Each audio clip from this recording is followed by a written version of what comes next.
Assalamualaikum warahmatullahi wabarakatuh. Perkenalkan nama saya Jia, NIM 22650018. Tujuan saya membuat video ini untuk memulai mata kuliah kecerdasan buatan. Oke, langsung saja di sini itu kendali robot autonomi. Kendali robot autonomi adalah teknik pengendalian robot yang dilakukan dengan menggunakan algoritma atau peraturan tertentu yang memberikan perintah pada robot untuk mengikuti arahan atau perintah yang dibutuhkan. Cara ini memungkinkan robot untuk bekerja secara mandiri tanpa perlu pengendalian manusia. Robot autonomi biasanya digunakan di bidang industri, pertambangan, dan bidang lainnya. Untuk melakukan kegiatan yang membutuhkan presis dan ketepatan yang tinggi, algoritma yang digunakan kendali robot ini dapat menggunakan pemodelan dinamis atau pemodelan statis, serta pengenalan objek atau pengukuran position. Contoh kendali robot otonom. Contohnya itu pertanian, robot otonom dapat digunakan itu pada sektor pertanian untuk mengontrol sistem pengairan dan sistem irigasi pada lahan pertanian secara mandiri. Robot memantau kondisi lahan dan mengontrol sistem pengairan dan sistem irigasi serta menyebarkan pupuk secara efisien dan efektif. Dan yang kedua itu manufaktur. Robot autonomi dapat digunakan industri manufaktur untuk memproduksi produk secara mandiri dengan efisien yang tinggi. Robot dapat diprogram untuk melakukan tugas tertentu seperti pemotongan, pengelasan, dan pengemasan produk dengan persis dan akurasi yang tinggi. Contohnya tiga itu perawatan rumah sakit. Robot autonomi dapat digunakan pada rumah sakit fasilitas kesehatan lainnya untuk meningkatkan kualitas pelayanan dan pemantauan kondisi pasien. Robot dapat diprogram untuk memantau kondisi pasien, mengontrol sistem pengolahan obat, dan dapat diprogram untuk memantau peralatan medis serta mengambil sampel DNA atau organ tubuh diperlukan untuk memeriksa atau analisis. 4. Contohnya eksplorasi ruang angkasa. Robot autonom digunakan pada eksplorasi ruang angkasa untuk memantau, mempelajari kondisi antariksa serta mengumpulkan data yang digunakan untuk meneliti ruang angkasa.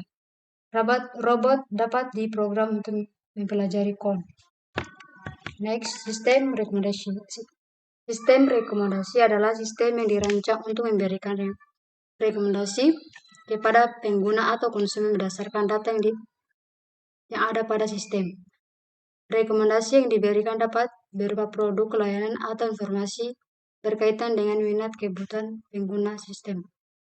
Rekomendasi dapat digunakan di bidang-bidang retail, pariwisata, dan jasa keuangan yang ingin meningkatkan kualitas pelayanan mereka serta membantu pengguna dalam membuat keputusan belanja atau investasi.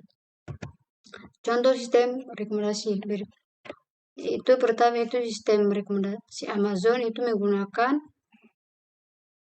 sistem rekomendasi untuk memberikan rekomendasi kepada produk yang pengguna berdasarkan secara pembelian, produk yang berkaitan serta minat dan selera pengguna. Tujuannya itu rekomendasi ini adalah untuk membantu pengguna menemukan produk sesuai dengan kebutuhan dan minat mereka.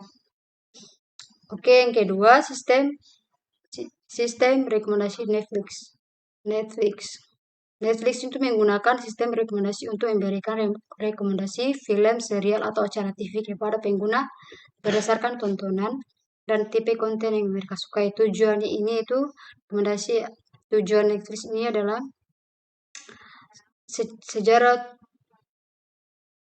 adalah untuk meningkatkan kualitas konten atau meningkatkan kepuasan pengguna. Contoh ketiga itu sistem rekomendasi Spotify menggunakan sistem rekomendasi untuk memberikan rekomendasi musik kepada pengguna berdasarkan sejarah streaming dan musik yang dipesan pengguna. Tujuannya Spotify ini adalah berekomendasi adalah membantu pengguna menemukan musik sesuai dengan selera mereka. Next, chatbot pelayan pelanggan. Chatbot pelayan pelanggan adalah suatu teknologi menggunakan algoritma pemrosesan bahasa alami, itu disingkat NLP, untuk menjawab pertanyaan di permintaan pelanggan secara otomatis melalui platform percakapan seperti WhatsApp, Messenger, atau situs perusahaan. Chatbot Pelayanan pelanggan dapat digunakan untuk memberikan asisten, menjawab pertanyaan, mengatasi keluhan, dan memberikan solusi terhadap masalah yang dihadapi pelanggan. Buat pelayanan pelanggan mampu mempercepat time to lain dalam kasus konsumen meningkatkan kepuasan pelanggan. Next, contoh chatbot GAIs. Salah satu contohnya itu chatbot customer service yang diketahui kelayak ramai adalah chatbot Veronica yang digunakan oleh Telkomsel dapat dihubungi selama 24 jam. Mohon maaf jika ada kata yang salah, mau disengajai atau tidak disengajai. Wassalamualaikum warahmatullahi wabarakatuh.